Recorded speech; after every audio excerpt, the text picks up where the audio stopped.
Another reason why it's important to do the previous employment verification is for you to know if there was any previous employment in the first place. Because anybody can write on their CV that they worked as a nanny somewhere for like 2 years, or they worked as a driver somewhere for 10 years, and then they have experience with so person. They can even put the name of the person they worked for, or maybe they put a company name there, put a phone number for you to call. Okay, and you as an employer, you might be tempted and you might think that, okay, all I need to do is to just call that number, and then you call the number and the person picks up and it's like, oh yeah, this person actually worked with us, this person is good, she's hardworking, she worked with us for some year, this to the year that. That's not the way to verify somebody's previous experience, because anybody can go to somebody else. Like, people do pay people to act like um somebody that they worked for. Like, people can just go to somebody and say, please, I beg, just act like my previous employer. Now you know how they go. Just, I will give you anything where you like. I will give you as small change. I will find give you. But if they call you, just tell them, say, now you hire me before. I work with you, and just tell them anything good about me. And people do that a lot. Even to rely on that information, we can't rely on that information. You can't just call a previous employer that the number is on the CV, or and say that, oh, just to know that this person worked there, and after you get information, you're like, oh yeah, this person truly worked there. No, it doesn't work like that. The only way you can really find out if truly this person really worked there is to employ the services of a background check company, and that is what we do. That's what we do with our domestic staff, right?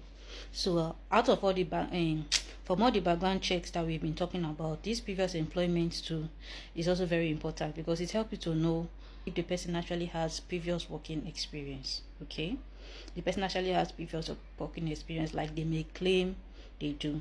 Okay, in the process of also doing that, we may also come to find out that maybe the person has been unemployed for like a year, the person has been unemployed for 2 years, or the person has been unemployed for 3 years. Okay, that also gives you information as an employer to know if maybe this person is the right candidate for you to hire, or for you to probe further to find out, okay, what was the issue, what was happening within that 2 3 4 years that you were unemployed. What was happening? How were you coping?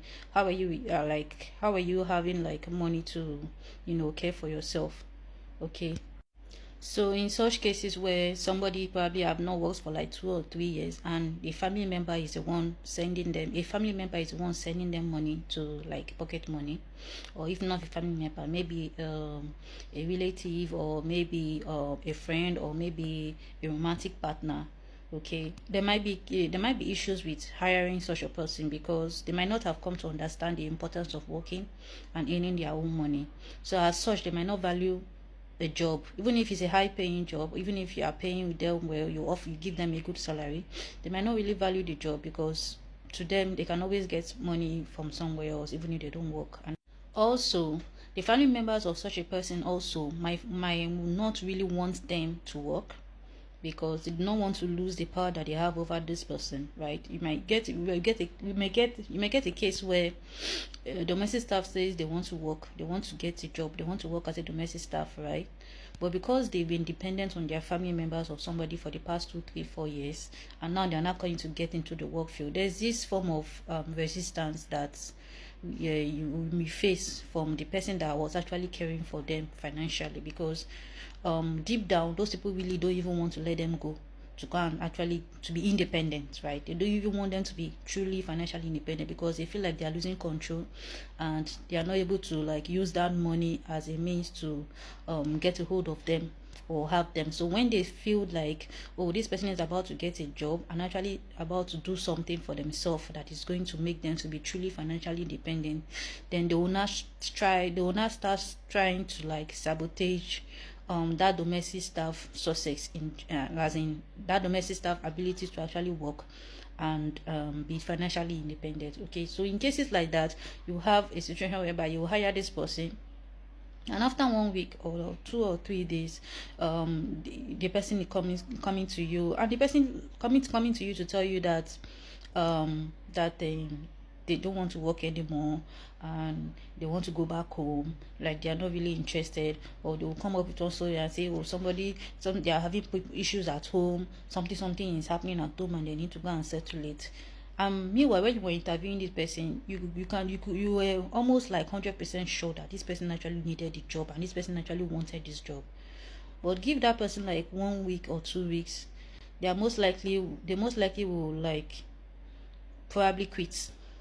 Another reason why hiring such a person also might also be a risk factor for you as an employer is because adjusting to the workload may be difficult, right? A person who has not worked for a long time may need more time to actually adjust to the workload. Like, so you might hear them making complaints like, oh, the work is stressful, the job is stressful. Meanwhile, the job is actually not stressful, right? It might be a situation whereby you even have a leave out cleaner already.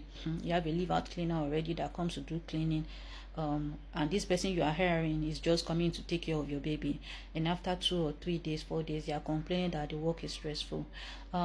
So another verification that we also do is educational qualification verification or certificate verification. We have some domestic staff that have some form of formal training, like chefs and home care nurses, right? A lot of nurses, of course, they are registered nurses.